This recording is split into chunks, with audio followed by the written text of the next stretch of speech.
Olá, gostaria de iniciar o vídeo de hoje contando uma história dos cegos e o elefante. Era um grupo de amigos cegos considerados sábios pelas pessoas da comunidade em função de seus olhares sobre a vida e seus dilemas.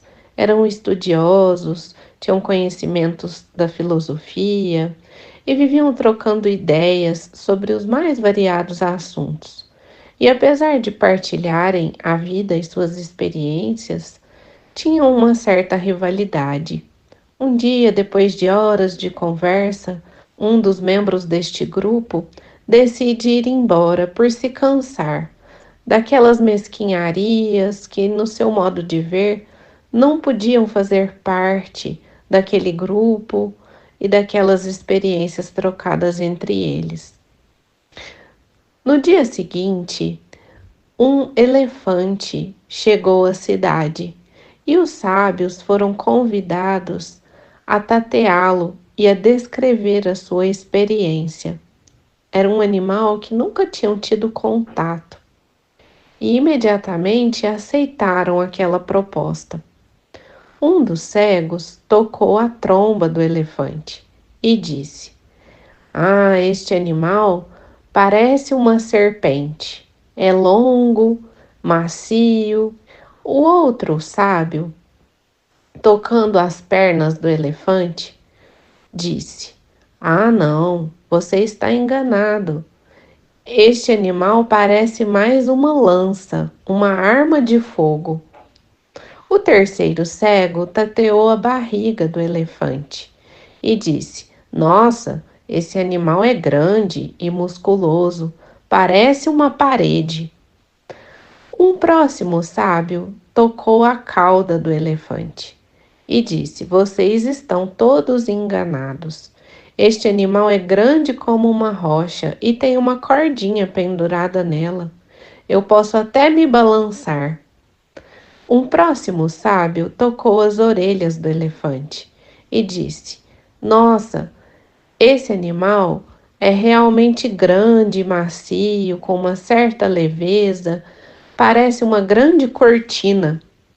Foi então que o último sábio, aquele que havia ido embora, chegou na companhia de uma criança e pediu para que ela desenhasse com um graveto na terra o animal como um todo.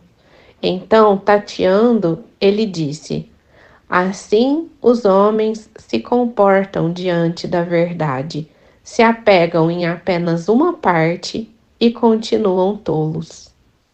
Esta história ilustra o olhar pontual a um aspecto circunscrito de uma realidade abrangente, que possui muitos aspectos e ângulos a serem considerados. Quando falamos de inclusão, precisamos essencialmente olhar para quem queremos incluir e considerar a pessoa para além da deficiência que possui, no seu conjunto de experiências, no todo de sua história, em todos os potenciais que traz para além da possível limitação. E considerar, é claro, os aspectos da sua deficiência também. Mas não apenas estes aspectos, porque muitas vezes olhamos para a pessoa com deficiência a partir da sua limitação e generalizamos como se a pessoa não fosse nada além da deficiência, não pudesse nada para além dela, quando a deficiência é apenas um ponto. Então, nós precisamos, para incluir, olhar a pessoa como um todo, todas as suas características e possibilidades, as suas condições de existência, para a partir de então propor adaptações, recursos, soluções, para que essa inclusão aconteça de fato e não seja inferiorizante. Nas empresas, muitas vezes, traçam-se o perfil, né? Nós vamos contratar autistas e não compreendem como o autista funciona. Muitas vezes não tem na empresa uma pessoa que estuda sobre o autismo, sobre as suas características, para poder encontrar ali as funções que a pessoa tem, condições efetivas de executar, né? Qual a função que essa pessoa, dentro da sua singularidade de socialização, de comunicação, de expressão, pode desempenhar, né? Então, hoje as empresas têm as leis de cotas. E muitas vezes traça-se um perfil para as entrevistas, para a seleção dos candidatos, e aí depois a gente escuta assim: ah, mas a pessoa não atende o perfil. Não temos autistas que atendem ao perfil da nossa empresa.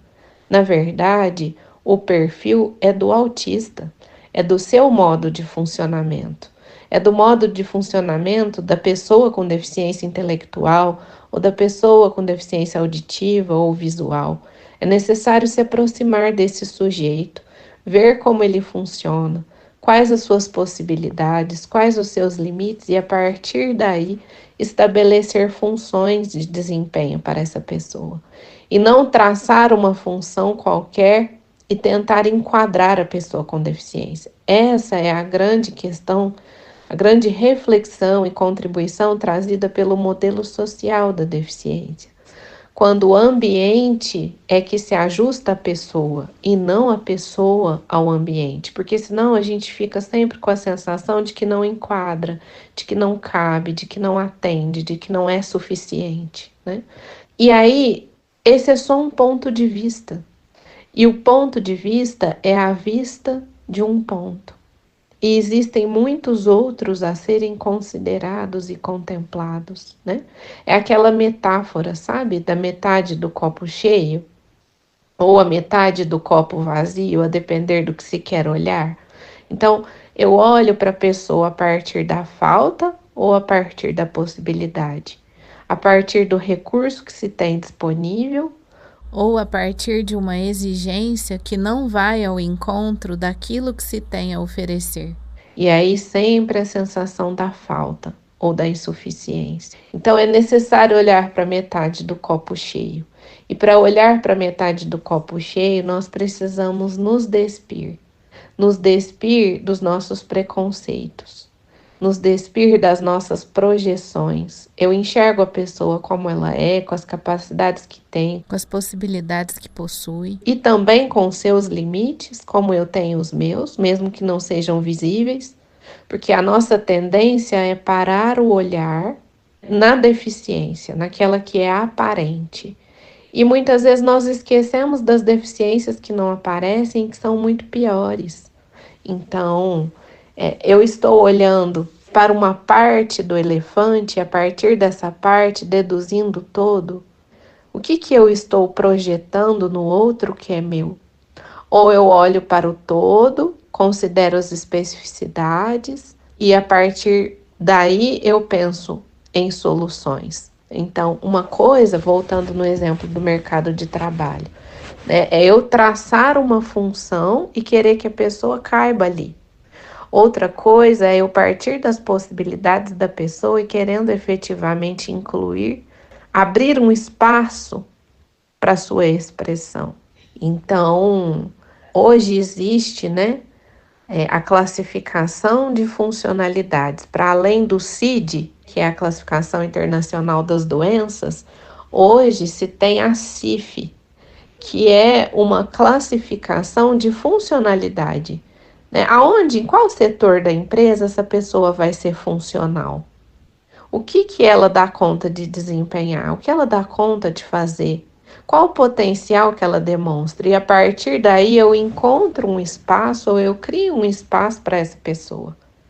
E não eu falo assim, olha, eu tenho aquele departamento, aquela função, aquele canto, aquela caixinha e a pessoa tem que caber ali dentro. Não, é necessário pensar nas dimensões reais dessa pessoa, né? Então, a gente precisa expandir o olhar, porque o olhar capacitista é isso, é o olhar circunscrito, né? É o olhar que fala assim, nossa, olha, apesar de ter deficiência, olha como ela consegue, né? Olha onde ela chegou, mesmo tendo uma deficiência. Eu costumo dizer, né, que quando eu vou me apresentar numa palestra, eu costumo deixar a menção à minha dificuldade de visão por último, né? Então, primeiro, não por vaidade, né, ou por ego, né, mas eu costumo dizer todo o meu currículo primeiro. E no final eu digo, e tenho baixa visão. Porque se a gente fala assim, eu tenho baixa visão e tenho formação nisso ou naquilo, a escuta, né, do ouvinte, ela já para na deficiência. Nossa, mas tem uma deficiência e tá ali na frente falando, nossa, tem uma deficiência, né? Então, quando faz primeiro a menção à deficiência, parece que a pessoa não escuta mais nada. Agora, quando você fala todo um percurso formativo, uma trajetória, e por fim você fala que você tem uma dificuldade, a dificuldade fica no lugar que ela precisa, né? Fica na dimensão que ela tem, e não assume uma proporção maior que muitas vezes é desnecessária, né? Então, quando se fala em inclusão, não tem a ver só com a pessoa que é incluída, mas com o ambiente que inclui e da forma como essa inclusão é feita, né? Porque é preciso modificar toda uma estrutura.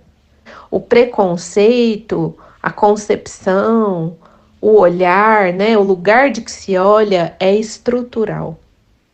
Então, muitas vezes, as pessoas não acessam os espaços, as oportunidades e os direitos, ela nem chega lá, nem se arrisca, nem tenta, nem ousa, porque é como se aquele espaço não fosse legítimo para ela, não fosse um espaço de pertencimento, é como se ela não tivesse que estar naquele lugar, né? Então, eu fui a primeira aluna com algum tipo de deficiência em todos os espaços que eu passei.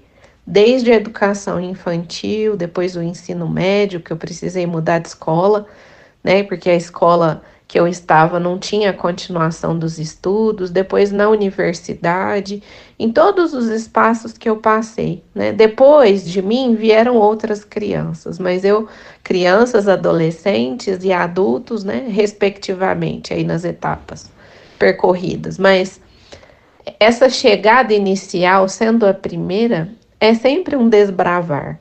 É sempre o criar de um trilho, de um caminho para que outros possam se beneficiar. E em muitos momentos, apesar do acolhimento, né, que eu falo no primeiro vídeo, que eu fui bem recebida, que a minha trajetória foi de inclusão, que os meus professores sempre tiveram esse olhar, mas por instantes, às vezes passa na nossa cabeça, da nossa família, né?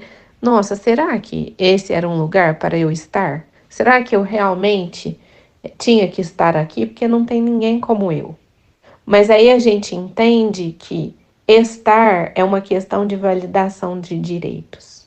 Não é uma questão de caridade social, não é uma questão de favor, é uma questão de acesso, de permanência, de pertencimento e de usufruto de condições equitativas, de usufruto realmente do exercício da validação do direito. Então, é importante pensar sobre isso, porque existe toda uma estrutura que precisa se adequar e se flexibilizar e se modular para que a inclusão aconteça. Não é um gesto isolado, não é uma política de um determinado estabelecimento e não de outros, não é um esforço apenas da pessoa com deficiência e com consciência que faz os enfrentamentos para chegar a um determinado lugar, mas é toda uma estrutura que precisa se rearranjar de forma que essas pessoas possam fazer parte, né?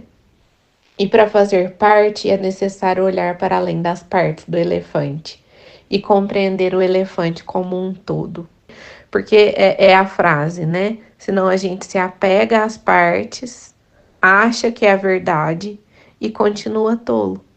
Então nós precisamos olhar de uma maneira mais ampliada, mais abrangente, com uma visão de totalidade, né? Para que as coisas possam se alterar essencialmente. Senão a gente fica na superfície e as raízes do sistema, sua estrutura mais basal não se modifica, né? Então eu queria deixar essa reflexão no vídeo de hoje e pedir para que reflitam sobre isso e que, se fizer sentido, que se inscrevam em nosso canal e acompanhem a nossa programação.